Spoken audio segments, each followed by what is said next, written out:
Meeting to order. We will ask for a motion to adopt the meeting agenda. So moved. Second. All right. Any discussion? All in favor say aye. Aye. Thank you very much. By the way, Paul and Ed are not, or Paul and Ed, Paul and Jerry are not here and won't be here. So it's just us. Approval of the previous meeting minutes.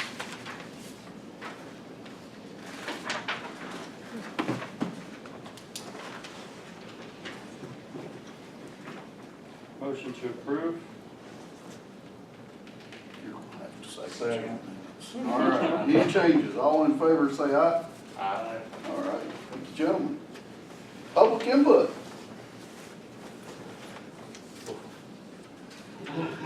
You're up.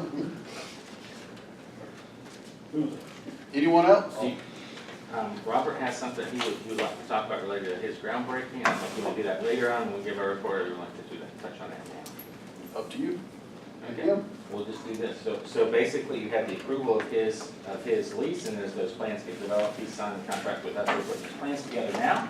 And Robert, do you want to talk about your thoughts on groundbreaking? Sure. In conjunction with the Sure, thank you, Phil. Thanks, everybody. I'm Dr. Robert Keller. We are pilots here. This is David White and Cheyenne Steptoe. We're all pilots out there, and everybody knows us from out at JCP. What we would like to do in tandem with our groundbreaking, and one of the reasons that I had this epiphany was because of the young lady that sits beside me that is very active with the chamber. They have these things called fly-ins, which you guys know what a fly-in is. Everybody, and everybody talks about the $300 cheeseburger that people with airplanes have. Well, they'll get in their airplane and they'll fly somewhere just to take it up in the air.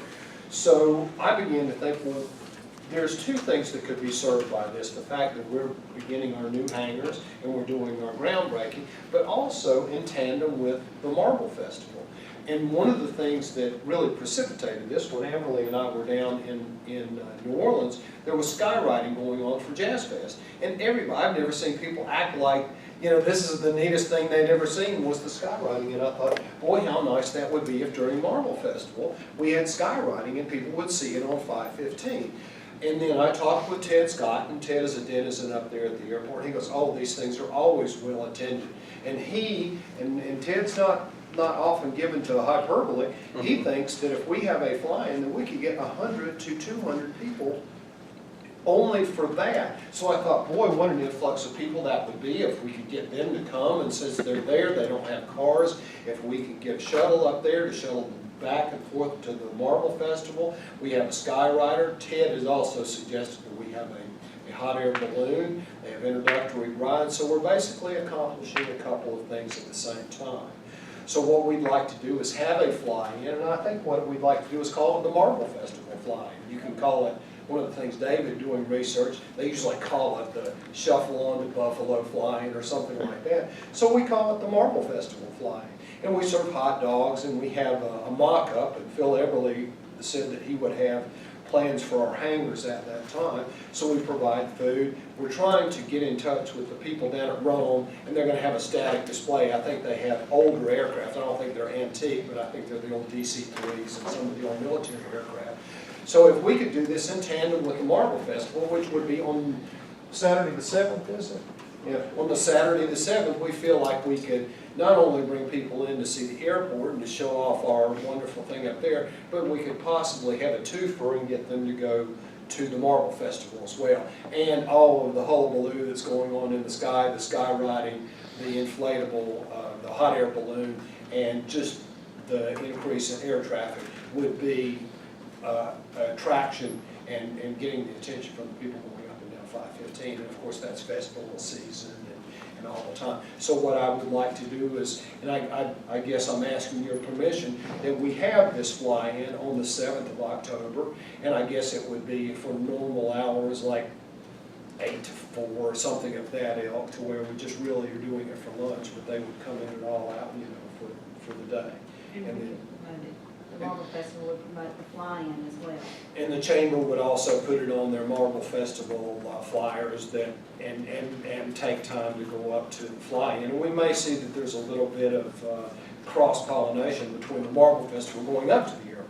So that's what we'd like to do. And myself and David and Cheyenne and Gary Hammond and Ted Scott will be running the fly. If you have any questions, I'll probably be able to make something up, but we're still in the planning stages. So. We have plenty of parking over by the west taxiway. We've done this before, parked on the grass. I can get a hold of LJ Civil Air Patrol for volunteers in uniform to help keep the civilians herded. Okay. And we do have orange cones. On our Facebook page, I don't have his number with me, but there's a photograph of a Skyrider that is local. So we can contact him and find out what, if any, fees. But we also have Jack Hunt that has a smoke generator on his aircraft as well. So you can do aerial demonstrations that day. We have the old Apache, the twin engine. We've got Ron Arnold with the twin. We've got Ed with the twin. So we can pull a lot of stuff out to show. Dr. Austin has pulled stuff out before and had church groups over the aircraft, so I don't see a problem with the crowds or the vehicles. It's a good suggestion if we do it that day and you guys want to do the cater, if we can set up buses, like you say, to take people back and forth. I know they park at Ingalls sometimes, but I don't know what the parking situation is this time.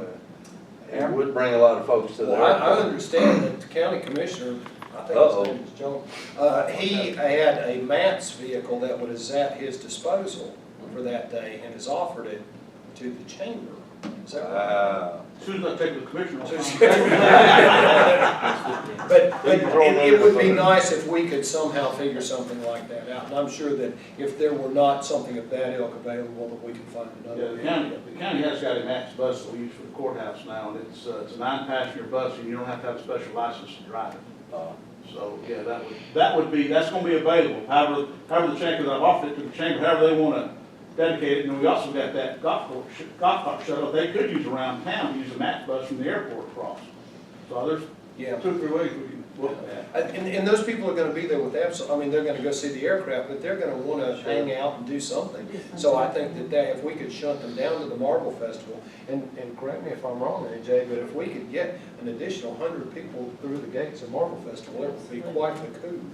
Amberley, they've already got the shuttle buses running, if you could get them to We run do on have the those. shuttle buses Yeah. running, and we are gonna use Ingalls and. Yeah, you're just across the road from the airport anyway. Yeah, you just have to time it out so you know how long each run's gonna take. Now, we do have a gyro owner on the field and a Vera E's, so there's some aerial demonstrations. We could probably schedule, hourly or every half hour, different type of aircraft. And put a sign-up sheet for the pilots at the field, they would volunteer their time. And I that's know you what don't have Ted- anything to fly, nor. That's I what don't Ted know. said. And Ted said you may have some introductory flights at that time, so. We've got those certificates, AOPA, first flight certificates and things of that nature. And we have a tent out there with tables with information about the airport, also with gliders, getaway tickets and stuff like that, and information about the hangars that are coming as far as also the rest of the worship. Things like that. And So I can call EAA and see if they want to bring a chapter Styrofoam over. gliders. these are all like 10 seconds after you touch them. Right. First one's free.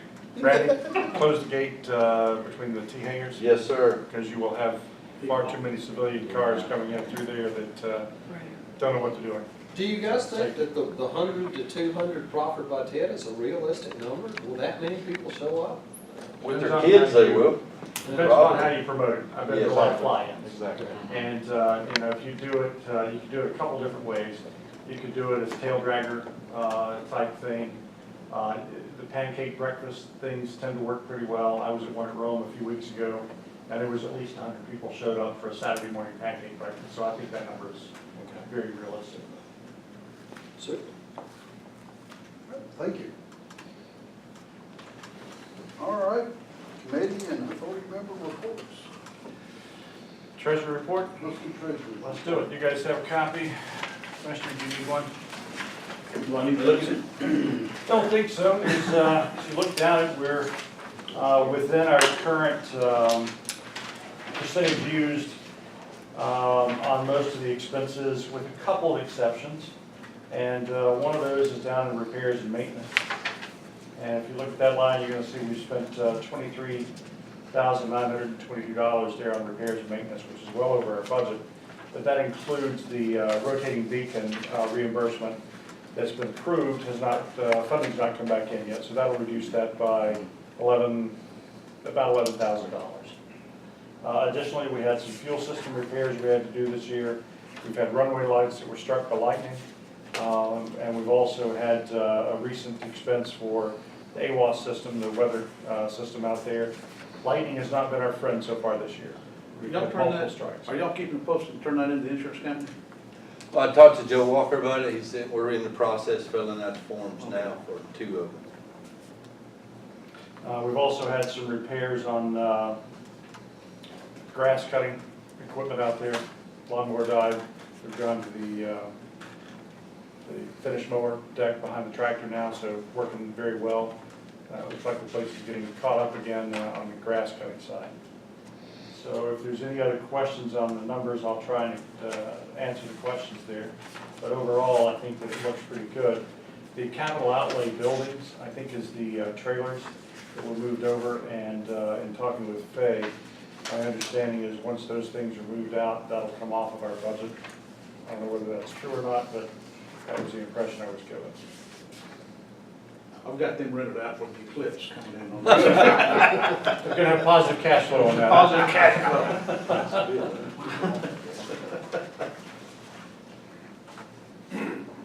All right, thanks very much. Thank you. Mr. Randy? Yes, sir. Before you have the reports for fuel sales and oil sales for the month of July and so far through the 13th of August, we had a great 100 low lead sale month for July, over 3,000 gallons of 100 low lead, which is excellent. Approaching close to 800 gallons for Jet A. But the reason it was lower for Jet A for July was because Air Methods was getting fuel elsewhere because their tank pump was down for 2.5 weeks. Perry Brothers has them up and running now, so they've already taken, for July, they've already taken 230 gallons. So we need that 650 to 700 to pay for the lease vehicle, so we're ahead on that one. Randy, did we not have shoveled fuel over to them? They would In land, the truck? yes, sir, we would land up the helicopters when they called, and they would land on site at the FBO and fill up as well. The problem was Air Methods company wanted to keep them serviceable when they departed the hospital in Atlanta, so they would go ahead and tank her up at their local in Atlanta and come back usually with a full tank. But now our fuel sales are looking brisk for 100 low lead. Oil hasn't picked up much, but we still got quite a bit of stock. We were lucky enough to purchase fuel before the price increase so we could maintain. But if you look at the bottom of the August statement on the bottom left corner, we still have quite a bit of fuel. 10,800 gallons of Jet A and over 63, almost 6,400 gallons of 100 low lead. The low lead should carry us through the end of September. The Jet A should carry us through the end of October. And so our fuel budget should look very well by the end of the year. We'll be under budget on both arenas, but we're making a profit, selling a lot of it. The AWAS did go down. DBT Transportation gave us the first initial estimate to repair the AWAS at $52.25, but their company was purchased by DBT Transportation formerly, and they now own the company that Karen Mitchell was in charge of, her and her father. They fixed it at less than half the cost of $2,306. We had a NOTAM out for a little over a week and a half. NOTAM was released the day it was repaired. This guy's been in the business for 30+ years, and it did a great, fast, and very professional job, and the parts he needs to fix us is riding around in his truck. So whatever, if it's a $5,000 part, it's sitting in the back of his truck. We were up and running as fast as possible. Other than that, my biggest bane in my existence is that triple wide, so I'll just throw that out there, and I'm done. Any questions? Thank you very much. Phil? Awesome. The only thing we really have to discuss tonight is the T-Hanger project, and the approval for So it's been approved, Development Authority approved it, now in front of the commissioners, this, in front of the Airport Authority. This is the two 10-unit T-hanger, that construction project, and that's what When do I need to go buy shovels and paint them gold for the photo op? we'll take care of that. Okay, so when are we gonna dig dirt? Chambers got the shovel. Chambers already got shut. Way to go, Chamber. Yeah. Shout out to So Chamber. Phil, what's the series of events that happen on this if we vote for approval tonight? So, What's the yeah, so the steps? series event is, if you approve it tonight, since Development Authority's already approved it, then I'll send something to Rob so it can get on the commission agenda for Thursday. We spoke the other day on that step, so that'll happen Thursday. Then we would go forward with the design and bid. When that was bid, those prices come back, you can review it, see if there's anything you want to change. We're kind of fixed by size with that space, so it's not like if it was under budget, we could, add to the hangars very much. But you get that price as a check-in before you elected to go forward from there. We'd also take that price and share it with GDOT so we could get it set that it's reimbursable prior to moving forward. So you've got about 30 days to design it, goes to bid for 30 days, and you have a check-in. So we can get it to time out, and you look at the October meeting when you have the prices. There's gonna be some asphalt and some dirt work in this as well. We've got a pending issue over on the ramp rehab project. Is there any So, yeah, so opportunity to tie those and- together, or? Yeah, and Ed and I talked about it a little bit, essentially because you've got prices for all the items that you would use on the ramp rehab. This is out from the Quonset hut, right? The last bad piece of paint you have, everything's in rehab. So you could take those prices, and it's in a big enough volume that we'll get decent prices. And you could extrapolate over and say, hey, if you wanted to try to work that ramp rehab in at the same time, here's what that cost would be. So when we open bids, we could kind of give the. And that ramp rehab would be reimbursable at 90%? Yeah, the challenge is that you start with a grant that's being written now that reimburses part of the land, and then a little bit of that 11,000 for the beacon comes off of there. You would have a little more than a year's, next year's entitlement would go toward land again. And then you'd start to pay back on this with the 150. So the more things you add into it, like if you add the ramp, you're just stretching out that payback. So we probably need to push that another year. You really have that milestone, yeah, so when we open bids, when that bid is open, we present right then and say, here's very specifically the scenario you have, here's what the hangars are gonna cost, and here's what, if you wanna go over that ramp area, about what you'd be looking at. So you'll have a fully informed, in about 60 days, you'll have a fully informed decision on that. Okay, very good. You get advantageous prices, and you can go, you know what, let's look at doing it. When you draw up the plans for the two T-hangers north of our existing structures, are you gonna keep the elevation the same as the two T-hangers currently? Or is it gonna be elevated like the land sits? No, there'll be, essentially what we want to look at with those Ts, what we'll talk about is when you've got somebody pushing a plane back into the T, Yes. if we go over about a 1% slope, Right. it's very difficult, right? If we go less than 1%, we get a challenge with the contract being able to construct it without bird baths. So you're really kind of laying 1%. So we'll take the existing finished floor, like we got those two, kind of an inverse ground down 1%, up 1%, and that's gonna really fix in a lot of ways the finished floor. So they'll be very similar. We'll adjust the site. So we can to use the match dirt that's coming out of that spot in other places, i.e. at the end of 1/6 for future We expansion. will put it somewhere that takes cost out of a future project, because we're gonna pay for it in this one. So yeah, putting it somewhere like where that stands. 1/6, great. Or potentially the sinkhole back behind. Yes. It's going towards Garrett, so. Something you, yes, Thank you. but yeah. The Development Authority, actually, what we approved was authorization for Phil to proceed with the development. Yeah, I'll say it. So this is design and bid, and then you'll have that check-in point and get those prices. Presented to Commissioners' work meeting a week and a half ago, with the idea of getting it on the agenda. It's on, I think it's on the agenda, but if not sure, we'll do it as addendum to the agenda. Because I would assume that everybody here wants to proceed as quick as possible. So I would think that Jerry Bacon, Mr. Barnes, and Ms. Denny would not oppose and to the agenda, we get this project on. I got a question to Phil.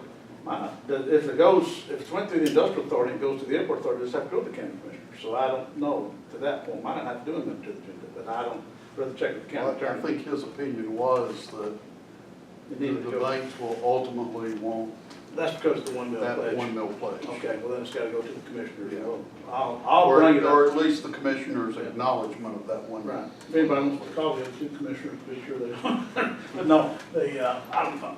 I can't speak for them, but I would assume there'd be a problem. From that work meeting, they seemed to, everybody to be on the same Right. page. So, The business plan was looked very, very good. So we're gonna get with, Rob and his folks in the morning, make sure that is on the agenda for Thursday, and we'll go from there. So then we'll actually technically sign it after that approval Thursday, but that won't affect us as far as those couple days. so tonight, I think an approval would be in order contingent upon the final sign-off of the Development Authority and the commissioners on the 1 mil pledge. Make a motion to approve. Second? All right, any further discussion? From a beginning design and bid, so that contract getting signed, that's our bid, that's our green flag being waved. If that cycles back through, I think we're approving, period, from Okay. here. Great. Because ultimately, it is a Development Authority project, Great. but they're looking for approval from us. Because we will be the ones doing the leasing and the operating. So, all right, any further discussion? All in favor, say aye. All right. All right. Thank you. Anything else? So what we'll kind of angle on is, well, I got one other thing, CIP, Ed and I talked about that a little bit. Capital, 5-year capital improvement plan due every year, right? It's due at the end of November. So just like it did last year, be way out in front of it. So what we're talking about doing is September meeting, kind of have a draft put together, you can see, be reviewing it, kind of final version October. You'll be way out ahead of that curve, but we're already talking about getting together to do that. So that would be great. All right. Commissioner remarks, other than what you've already made? I've got, some of them are worried about the triple wide trailer out there. We just like about 2 more gallons of paint, finishing it up. We're moving dumpsters in, should be moving dumpsters in this week. And what we're gonna do is, as it rains, we're gonna bring a track out there, and probably take about 2 days to make it disappear. And then we're gonna take and put in dumpsters and haul it off. So, it should be gone. If it rains every other day like it's been raining, it won't be long. But I would like to have it out of there by October 1st of the Marble Festival. If it doesn't, then Randy has got the authority to set fire to it. And then, so we'll just take it from there. But, no, the dumpster should be coming out there, and I was gonna mention to you, be sure when they show up, you put them where you want them. Yes, sir. And, cause there's gonna be 2 of them show up. I will. And, we'll go ahead and crush it, put it in the dumpsters, and take the rails and cut them up, take the scrap iron pile. And put the blocks on pallets, and I'm assuming Onto everybody blocks. wants to keep the blocks. Onto blocks. Don't put, well, you got any pallets we can put them on? Yes. Yet? Yes. Oh, don't say yet, I don't know if he was rushing or something. That would be, yeah, we need to save the blocks if you want to use them out there at the airport. Yes, sir. Thank you. So that's, I'm ready. Keep pushing it forward. All right. Nice. Anything else? I can't think of nothing. Would the development authority like to have a triple wide? Any further discussion? Well, we'd like to have a nice serviceable triple wide, right? Let me back up to the T-hangers. You know, when we looked at Phil's numbers on revenue projections, we looked at 2 scenarios. One with half jumbo and the other all with standard. Phil's gonna need that guidance. I figured that's more of Yeah. what y'all can provide him, but you need to have that discussion with him, Randy. And we'll set up a meeting with Randy and loop you into, one of the things, I think, on the reimbursement from GDOT and FA, the build out of that restroom on that part probably a challenge, so we may wanna, we'll just talk about what we may wanna just bid as is, stub it out, and then come back with quotes, separate quotes, do that build out, how we want it. But those are pretty straightforward. It's been discussed enough detail, it's really good, so now the tweaking is pretty good. Any other old business? New business? Is that a motion to adjourn? It is. Second? Second. All right. Thank y'all, gentlemen.